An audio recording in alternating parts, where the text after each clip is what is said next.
quero convidar você a abrir a sua Bíblia no Evangelho de João, capítulo 15. Evangelho de João, capítulo 15. A partir do versículo 1,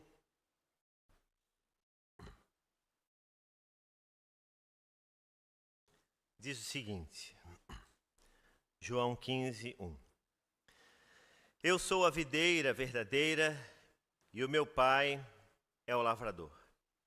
Todo ramo que, estando em mim, não der fruto, ele o corta. E todo o que dá fruto, ele limpa, para que produza mais fruto ainda. Vocês já estão limpos por causa da palavra que lhes tenho falado. Permaneçam em mim e eu permanecerei em vocês. Como o ramo não pode produzir fruto de si mesmo, se não permanecer na videira, assim vocês não podem dar fruto se não permanecerem em mim. Eu sou a videira, vocês são os ramos. Quem permanece em mim e eu nele, esse dá muito fruto, porque sem mim vocês não podem fazer nada. Se alguém não permanecer em mim, será lançado fora, à semelhança do ramo, e secará, e o apanham, lançam no fogo e o queimam. Eu quero destacar o versículo 5 que diz: quem permanece em mim e eu nele, esse dá muito fruto, porque sem mim vocês não podem fazer nada. Nós vivemos numa das eras mais conectadas da história da humanidade, sem dúvida alguma. A internet, como nós conhecemos hoje, ela existe há mais ou menos uns 50 anos. No entanto, faz uns 25 anos que ela entrou nas nossas casas. E mais ou menos uns 10 anos que ela passou a caminhar conosco, através dos nossos smartphones, junto de nós. E isso, olhando de maneira inequívoca, mudou completamente a nossa vida. Eu digo por mim, eu não uso mais carteira. Isso também pode ser um problema, porque se acaba a bateria do celular, a gente fica totalmente desconectado, mas eu carrego tudo que eu preciso no meu celular. Agenda, acesso a documentos, carteira de identidade, carteira de motorista, acesso a banco, cartão de crédito. A nossa vida inquestionavelmente mudou de forma absoluta. Algo nunca visto na história da humanidade. E quando a gente estuda a história do homem, no transcorrer dos séculos, nós percebemos que lá no início de tudo, quando os seres humanos ainda andavam em uma condição que não é nada semelhante àquilo que nós vemos hoje, o ser humano ele sempre teve essa necessidade de conectar-se. Conectar é algo que faz parte da existência humana e das relações humanas. Mas, ao mesmo tempo que nós estamos mais conectados virtualmente, as pessoas também, por outro lado, têm se desconectado, mas nas relações pessoais, e relações pessoais que eu digo presenciais.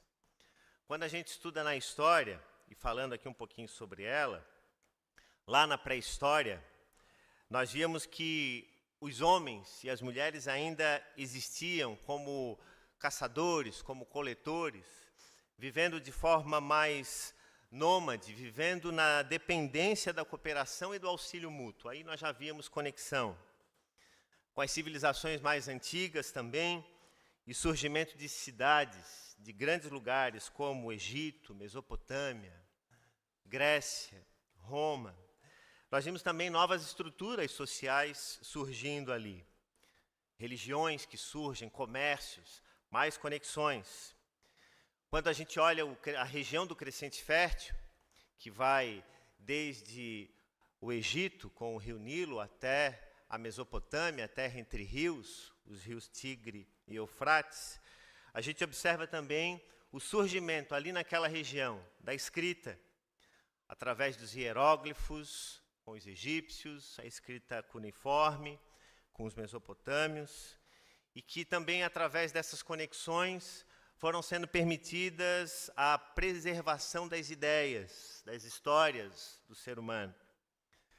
Depois, quando chega a Idade Média, os laços já acabavam sendo organizados em torno de laços de família, de fé, através de um dos regimes que foi o mais duradouro de toda a história da humanidade, que foi o sistema feudal.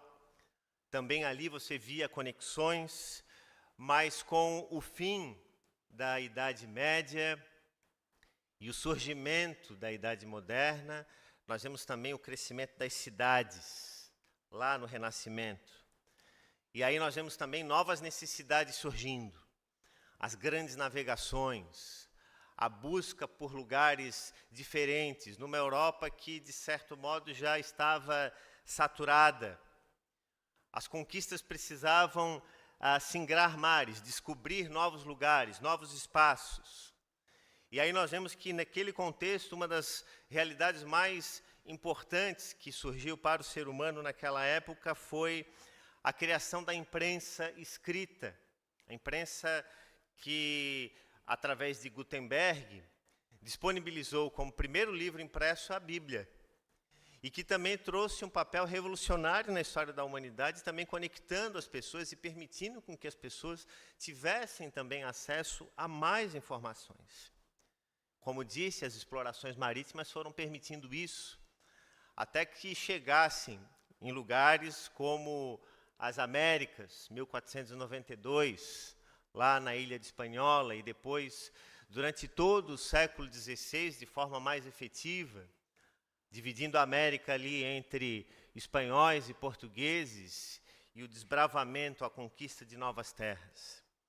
Quando chegamos no século XX, século XXI, especialmente o século XXI, as conexões elas acontecem de forma mais global. E a gente vê isso, por exemplo, lá no surgimento da Primeira Guerra Mundial, 1914. De maneira inquestionável, isso traz uma revolução intensa para a humanidade, porque o mundo nunca tinha experimentado uma guerra em que reunisse tantas nações ao mesmo tempo. E quando o ser humano achava que havia visto muito horror, mesmo com tantas conexões na Primeira Guerra Mundial, nós vemos então em 1939 eclodir uma nova guerra, a Segunda Guerra Mundial, que traz também mais espanto para a história da humanidade, que se estende até 1945, com todos os horrores que nós conhecemos que surgiram lá. Mas a humanidade ela não se limita a isso, e as conexões continuam. Durante o segundo quartel do século XX, a segunda metade do século XX, as conexões elas se intensificam. Nós vamos, por exemplo, ver durante a Guerra do Vietnã surgir o famoso GPS, que é o sistema de posicionamento global, onde as pessoas também conseguiam se enxergar, se achar onde estivessem. E não para por aí. No início, do final da década de 70, início da década de 80, então, nós vemos a internet, como falamos, que é hoje, né? Que é essa conexão através de cabos, de rede, e hoje que já nem mais usa cabos em larga medida. Eu tive a oportunidade, por exemplo, a minha geração, e muitos aqui devem se lembrar disso, de ter que acessar a internet depois das 10 da noite, porque o pulso era mais barato e ficar esperando aquele barulhinho, tchum, tchum, tchum, tchum. Lembram-se disso? E aí fazia aquele... E às vezes não dava conexão e era aquele mundo sendo descoberto. Quando eu olho para a Ana Luísa, com quase 10 anos, e penso na Isabela, que está a caminho, né, com 4 meses, a Renata, 17 semanas, eu fico pensando que o mundo reserva para elas, em termos de conectividade. Porque a visão de mundo, ela está sendo modificada. Mas uma das coisas mais incríveis que a gente pode ver, e dados frequentes mostram isso. Por exemplo, dados de 2024 mostram-nos, através de uma instituição ligada à Global Overview Reporter, nos fala de que mais de 5,35 bilhões de pessoas no mundo usam a internet. Olha a dimensão disso. Que representa quase 70% da população global. É um número muito expressivo de gente conectada.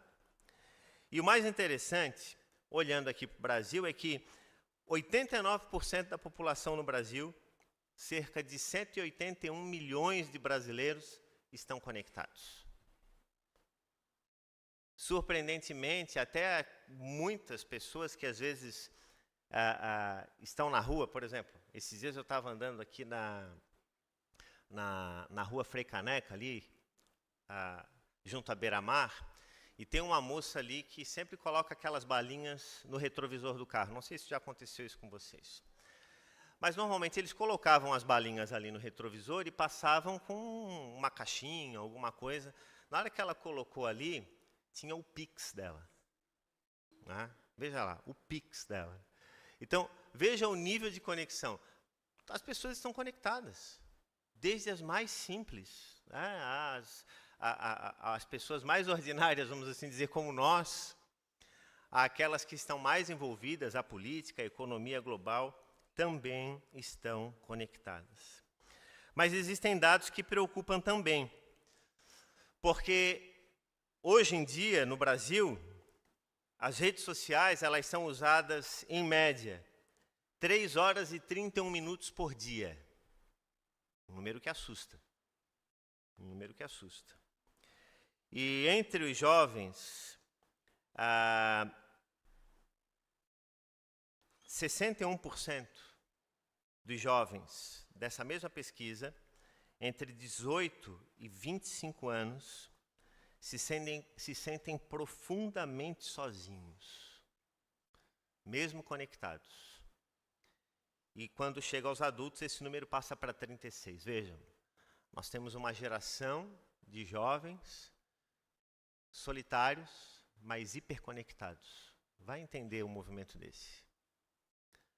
Um jovem que se senta na sua mesa e consegue conectar-se com todas as partes do mundo, consegue fazer amizade com pessoas de lugares que possivelmente ele nunca irá, mas quando ele deixa o celular de lado, uma solidão profunda existe, recai sobre ele. Então, nós lidamos com fatos. E como mudar isso? Eu não tenho nenhuma dúvida, nenhuma sombra de dúvidas, de que quando nos voltamos para a palavra da verdade, e quando olhamos para um texto como esse, em que Jesus fala sobre a conexão, mas a conexão na perspectiva de estarmos conectados a Ele, ao Cristo, que é a fonte absoluta e suprema da nossa existência. E quando ele destaca no versículo 5, dizendo: quem permanece em mim e eu nele, esse dá muito fruto, porque sem mim vocês não podem fazer nada. Já pronunciando um pouco daquilo que será a nossa reflexão, Jesus já está dizendo com isso de que nós só existimos nele, de que não existe vida para o ser humano alienada, desconectada, distante do conhecimento de Deus. Então, por essa razão, eu quero trazer essa reflexão essa manhã, falando com vocês sobre conexão verdadeira. E essa conexão verdadeira que conecta o ser humano, a videira verdadeira que é Jesus. Essa imagem aí, belíssima, né, de um vinhedo. E eu tenho a bênção, né, a experiência de ter acompanhado ao longo dos anos, a plantação do pomar do meu sogro. E desde o momento em que a terra foi preparada e os mais de 100 e tantos pés de uvas que foram plantados, a gente viu aquelas árvores crescendo. E eu lembro que todos os anos, e ele ainda continua fazendo isso, ele vai e poda as uvas. E é um momento que eu já tive a oportunidade de participar, algumas vezes vendo isso. É um trabalho que só ele faz, porque exige muita técnica, muita atenção. Não é simplesmente ir lá sair cortando de qualquer jeito. Só que eu sempre ficava em crise quando estava junto dele, porque eu via as uvas tão belas, as árvores com folhas tão bonitas, e ele ia lá e podava aquelas uvas, deixando só os galhos, alguns galhos. Na verdade, o tronco principal e 2 galhos, um que ia para a esquerda e outro para a direita, e 1 ou 2 galhinhos que seriam as guias que iriam para cima. E quando eu olhava aquilo, me doía o coração. E eu muitas vezes questionava, porque algumas vezes até ele me chamou para fazer isso, me dava uma tesoura de poda, eu ia lá do lado para podar, mas sempre com medo de que errasse alguma coisa. Eu via às vezes um galinho, provavelmente ele está me ouvindo agora, ele está em casa junto com a minha sogra ouvindo o sermão, eu via um galinho tão bonitinho, e eu fazia de conta que não via aquele galinho, deixava. Aí daqui a pouco ele passava para examinar e disse, faltou esse galho aqui, pau, cortava. Aquilo me doía o coração, mas tão bonitinho aquele galho. Tem que cortar. Para ela produzir, tem que cortar. Então, Jesus, através dessa imagem, ela nos fala muito sobre o fato de que nós, como discípulos de Jesus, somos dependentes dele. E quando ele diz, eu sou a videira verdadeira e o meu pai é o lavrador, ele está dizendo de que, primeiro, nada daquilo que fazemos ao longo da nossa vida, nada daquilo que projetamos, nada daquilo que somos enquanto seres humanos ou como discípulos de Jesus, faz sentido se nós não estivermos ligados efetivamente a Jesus. E o próprio Cristo diz que, embora ele seja a videira verdadeira, ele afirma que o Pai é o lavrador, é o que vai com a tesoura, é o que poda, é o que faz as escolhas que devem permanecer na vida daquela videira, que é Jesus. E nós, galhos, vamos sendo manejados, cortados, vamos sendo podados, isso com um objetivo muito claro de crescimento, objetivo claro de produção de mais frutos. Então, como que, olhando para esse exemplo de Jesus, como que olhando para a realidade dos nossos tempos, nós podemos encontrar uma relevante mensagem para os nossos dias. Afinal de contas, o próprio texto de João, capítulo 15, o período em que ele está inserido, o período histórico, é um período que antecede, um pouco antes, o próprio aprisionamento de Jesus. Porque nós vemos isso no capítulo 15. No capítulo 17, nós já vemos Jesus fazendo a sua oração sacerdotal, que é a sua oração intercessória. E no capítulo 18, Jesus é preso. Então, Jesus está falando de conexões, sobre dependência dos discípulos a ele, momentos antes dele ser preso. Ele está relembrando aos discípulos o que os manteria vivos. Ele está mostrando aos discípulos o que era relevante para eles enquanto pessoas que viveriam num mundo cada vez mais hostil, tanto que do versículo 18 ao versículo 26 ao 27, Jesus também fala sobre o fato de que o mundo odiaria os discípulos dele. Tanto que ele diz no versículo 18, se o mundo odeia vocês, saibam que antes de odiar vocês, odiou a mim. Se vocês fossem do mundo, o mundo os amaria, porque amaria o que era seu, mas vocês não são do mundo, pelo contrário, eu dele os escolhi e por isso o mundo odeia vocês. Então percebam que o evangelho da graça de Cristo Jesus, ele não vai se conectar com um mundo que é hostil a esse evangelho. O evangelho de Jesus, ele é radical. Radical não no sentido de que ele afasta as pessoas da verdade, mas radical no sentido de que ele tem raízes profundas, de que ele conecta a nossa vida em Deus. E por isso que o próprio Cristo diz, olha, se vocês acham que vão encontrar vida fora de mim, vocês estão enganados. Porque até esse momento, capítulo 15, vamos dizer, um pouco antes de Jesus ser aprisionado, qualquer coisa que, por exemplo, desse errado, é como, por exemplo, um filho quando dá alguma coisa errada, né? Esses dias eu fui buscar a Ana Luísa na escola e normalmente quando ela me vê, ela sempre vem correndo e se joga para eu levantar ela para cima. Está cada dia ficando mais difícil, né? Mas eu tenho que, de repente, começar a fazer crossfit, né, Paulo? Mas uma coisa é fato, eu preciso mais do que nunca, vocês sabem, aperfeiçoar isso. E quando eu cheguei na escola para pegar a Ana Luísa, ela não veio assim correndo ao meu encontro. Ela me olhou, fez um gesto assim de quem não estava legal, foi lá, pegou o material, vamos embora, pai.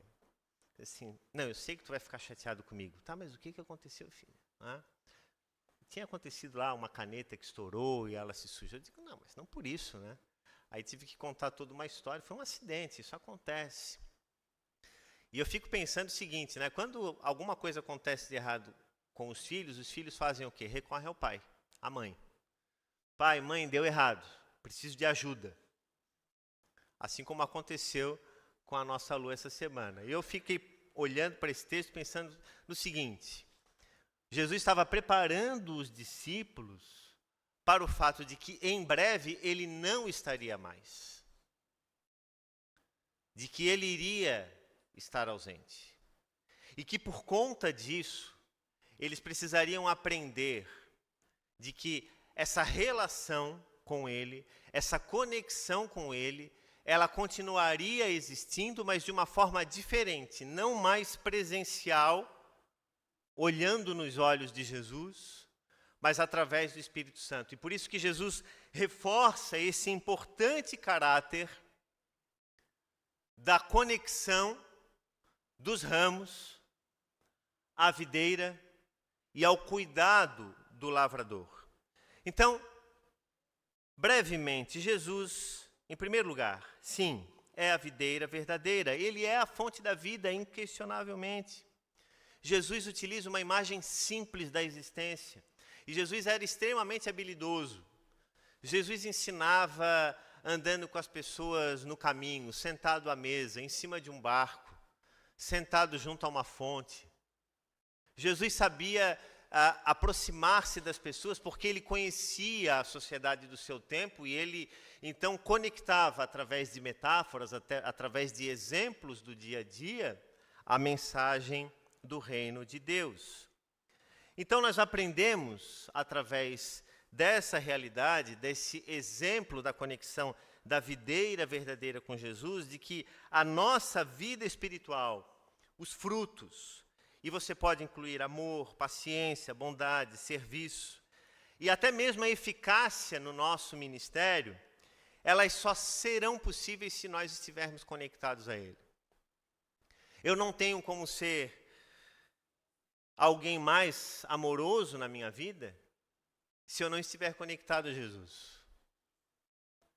Eu preciso aprender olhando para Jesus, vivendo com Jesus, na experiência, relendo os evangelhos, compreendendo a cada novo dia o que esse evangelho significa, a me tornar uma pessoa mais próxima daquilo que Jesus foi.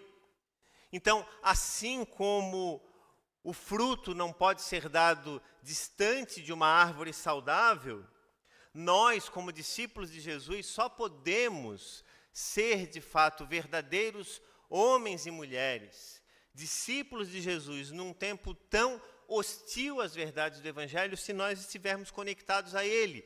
E estar conectado ao Evangelho da graça de Cristo Jesus não é apenas vir aos domingos na igreja, mas é cultivar de fato, no chão da nossa existência, no nosso dia a dia, um exercício, uma rotina que nos leve sempre a pensar naquilo que o Evangelho é e aquilo que esse Evangelho está ensinando e pode ensinar para mim.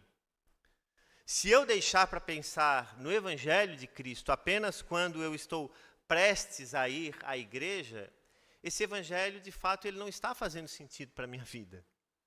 Porque o Evangelho ele nos chama a um comprometimento verdadeiro e inquestionável todos os dias da nossa existência. Quando nós lemos em Isaías capítulo 5, o profeta falando sobre a vinha a videira que não produzia frutos, Israel foi comparado a essa videira que não produziu frutos, que era esperada que produzisse frutos. E Jesus, mais uma vez, ele mostra de que aquilo que Israel não havia conseguido fazer, agora no Novo Testamento, ele, como o novo Adão, o segundo Adão, como aquele que levaria sobre si as nossas culpas, os nossos dramas, as nossas dores. Ele veio para ser, de fato, essa videira verdadeira, perfeita e fiel, uma fonte espiritual, sendo que fora dessa fonte não existe fruto verdadeiro. Então isso traz uma reflexão profunda para nós, irmãos e irmãs, no sentido de que onde nós temos bebido, de que fontes nós temos bebido nos nossos dias, em dias de tanta hostilidade, em dias de tanto afastamento, tanta desconexão das relações humanas, onde nós vamos inspirar os nossos dias, se não no Evangelho da graça de Cristo Jesus. Então a conexão com Jesus, ela não é opcional.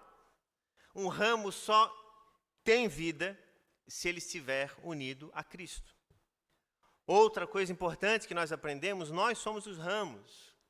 E sendo ramos, nós somos chamados a frutificar. E observe bem que Jesus, quando fala sobre isso, ele não está fazendo um foco no esforço humano para dar frutos, mas em permanecer. O alvo de Jesus, o objetivo de Jesus não é dizer, produzam muitos frutos. Frutifiquem bastante.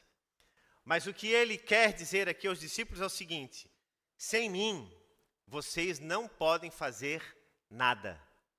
Sem mim, vocês não podem fazer nada. Então, nós somos dependentes e chamados a frutificar.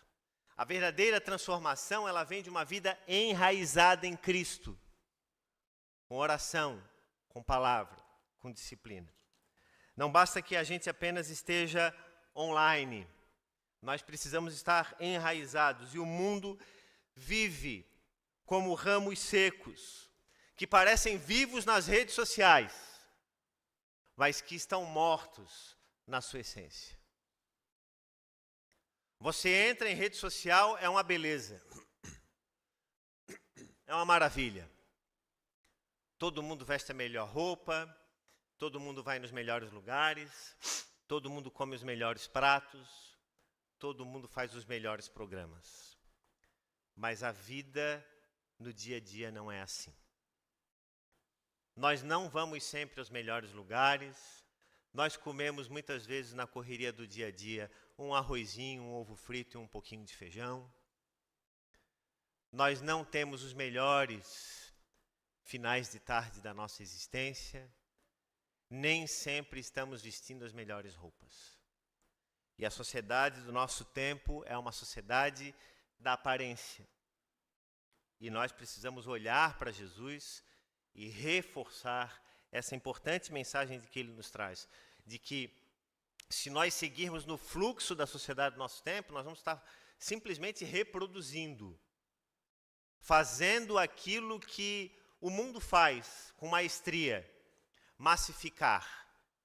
Esse é o projeto das grandes economias, dos grandes grupos econômicos no mundo, das ideologias do nosso tempo. Elas têm como propósito massificar, fazer com que as pessoas pensem de modo igual. E o Evangelho de Jesus, ele nos faz olhar e pensar contra a cultura.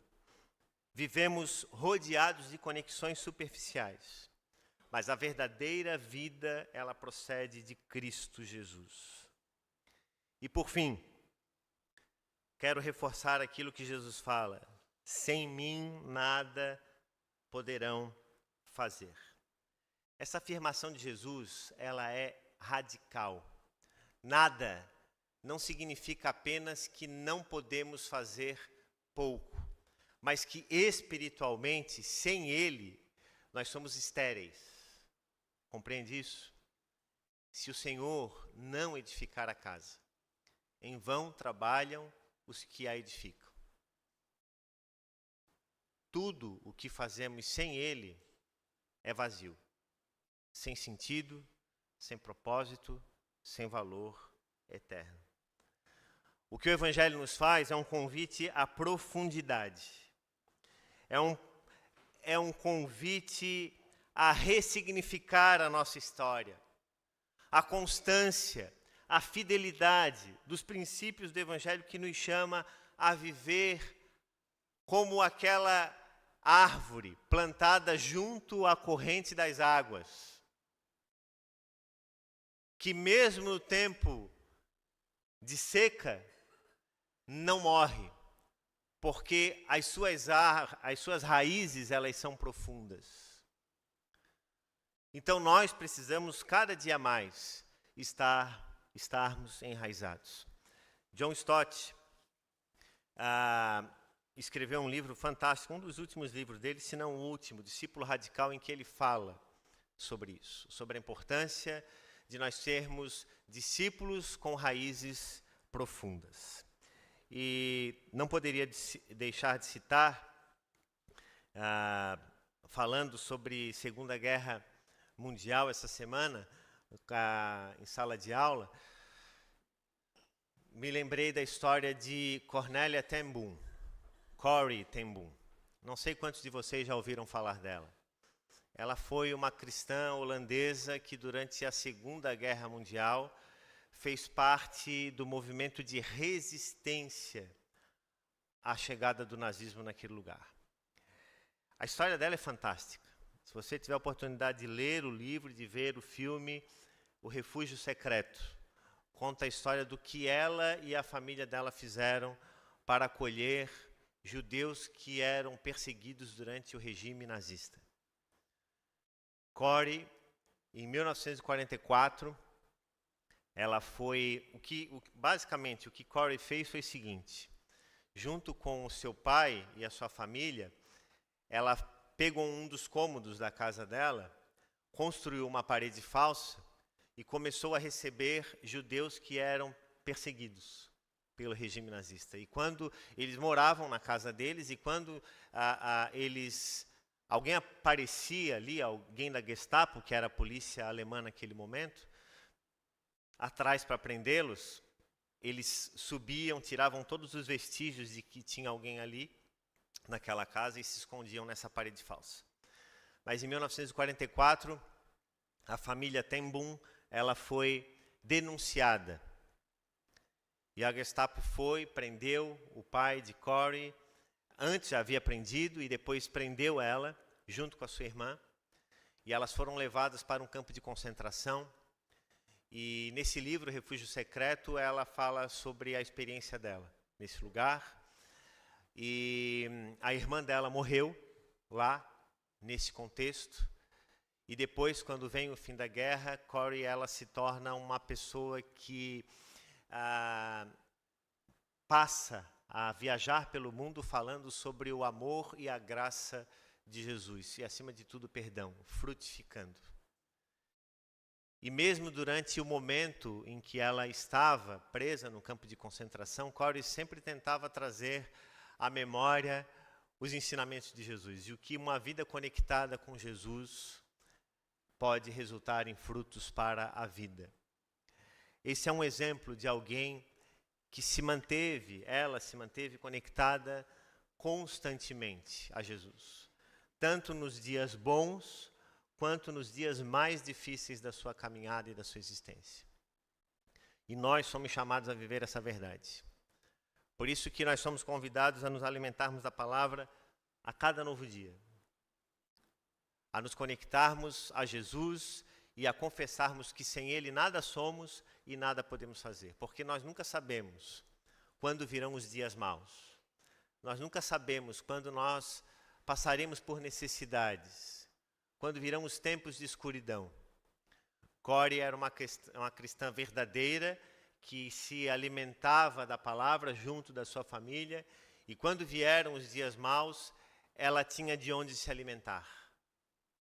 Ela tinha de onde beber, porque é como aquela árvore plantada junto à corrente das águas, que mesmo quando as águas secam, ainda lá embaixo, ainda existe um rastro, uma sombra de água que mantém essa árvore aparentemente seca, mas viva, porque está conectada à fonte verdadeira. Sem mim, nada podeis fazer, disse Jesus. E essa é a realidade para todos aqueles que são chamados e feitos discípulos de Jesus. Amém? Que Deus nos abençoe com essa palavra.